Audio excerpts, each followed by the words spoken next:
Sejam bem-vindos à nossa aula sobre análise por envoltória de dados. Primeiramente, falando um pouco sobre o DEA. A DEA possui vários modelos bem específicos. Temos modelos estocásticos, modelos que consideram incerteza, utilizando fuzzy, modelos aditivos, modelos de desvio e modelos de folga, entre outros. Bom, para entender a ideia da análise por envoltória de dados, precisamos primeiramente recorrer a conhecimentos microeconômicos, sobretudo a teoria da produção, e alguns conceitos. O que é função de produção? Bom, é a relação que indica quanto se pode obter de um ou mais produtos a partir de uma quantidade de fatores, segundo Bruneta 2004. E a fronteira de produção, ou também a isoquanta, é uma curva que representa a quantidade de insumos, vocês podem ver aqui os insumos em vermelho, desculpa, os insumos que estão no eixo X, necessários para produzir um nível fixo de produtos. Diferentes produtores na mesma isoquanta produzem, vocês podem ver aqui, o mesmo nível de produção, podendo empregar níveis diferentes de insumos. Avançando, vamos verificar agora o que é isso aqui. São escala de produção. Basicamente é um meio de ritmo de variação da produção, respeitando certa proporção de combinação entre os fatores de produção. Aqui nós temos três escalas crescentes, constantes e decrescentes. O que caracteriza uma escala crescente? Significa o seguinte, que ao dobrarmos a quantidade de insumos, que está aqui no eixo X, a produção mais do que dobra. Vocês podem ver de 100 passa para 300 e de 300 passa para 700.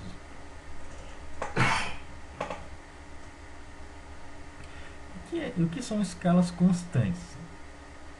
Percebe-se que ao dobrarmos aqui de 2 para 4, a quantidade de insumos, a quantidade produzida também dobra, passa de 100 para 200. E aumentarmos de 4 para 6, a quantidade de insumos, aumentarmos uma proporção de 1,5, a produção também aumenta nessa mesma proporção, ou seja, de 200 passa para 300. Já a escala decrescente, a ideia é inversa, ou seja, ao dobrarmos a quantidade de insumos, a produção cresce de forma muito pequena. Avançando na aula, nós temos agora a ideia de curva de possibilidade de produção. O que é isso? É uma linha onde todos os pontos revelam as diferentes quantidades de dois produtos que podem ser combinadamente produzidos em um dado período de tempo, a partir de uma determinada quantidade de fatores que a firma possui. Aqui nós temos aqui um exemplo que uma firma possui 10 mil toneladas de aço que pode produzir trilhos e chapas. Então aqui no eixo Y nós temos os trilhos e no eixo X as chapas. Aqui nós temos a produção A e B.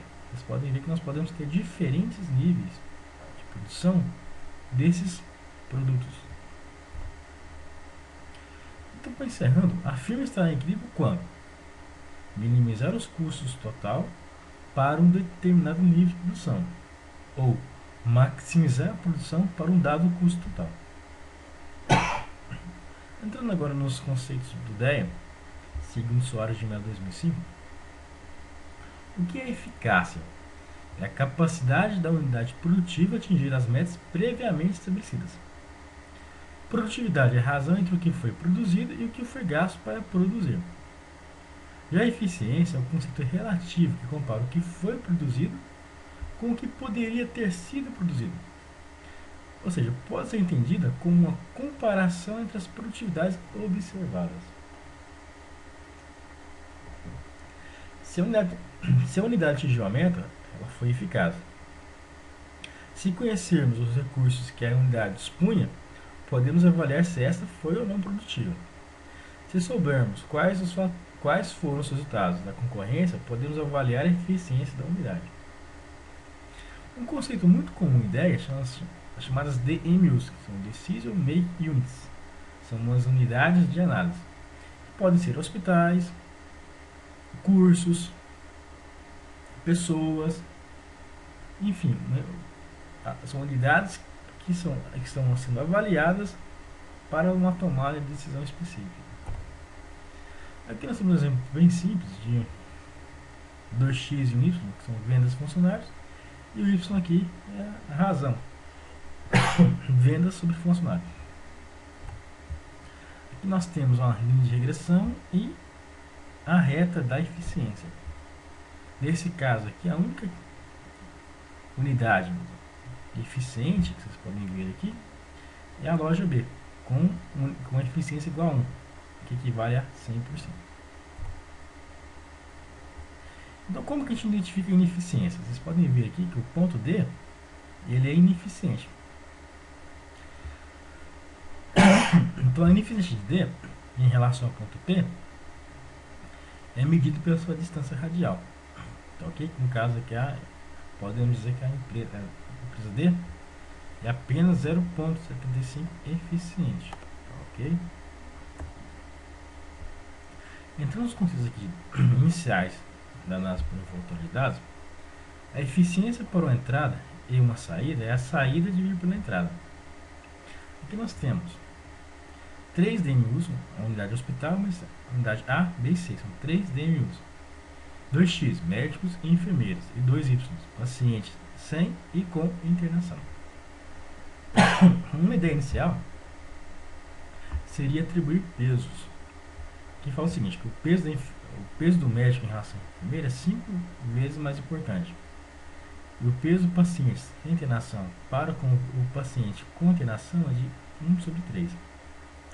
Aqui nós modelamos assim essas funçõezinhas aqui. Entretanto, essa ainda era a ideia bem inicial de como se avaliar uma eficiência. Aqui nós temos já um modelo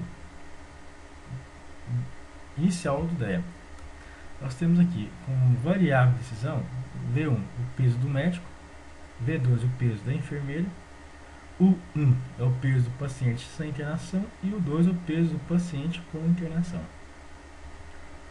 Aqui nós temos a função objetiva, saída dividido por entrada.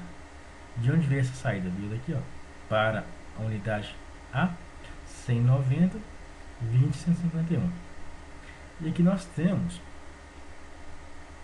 as demais instruções.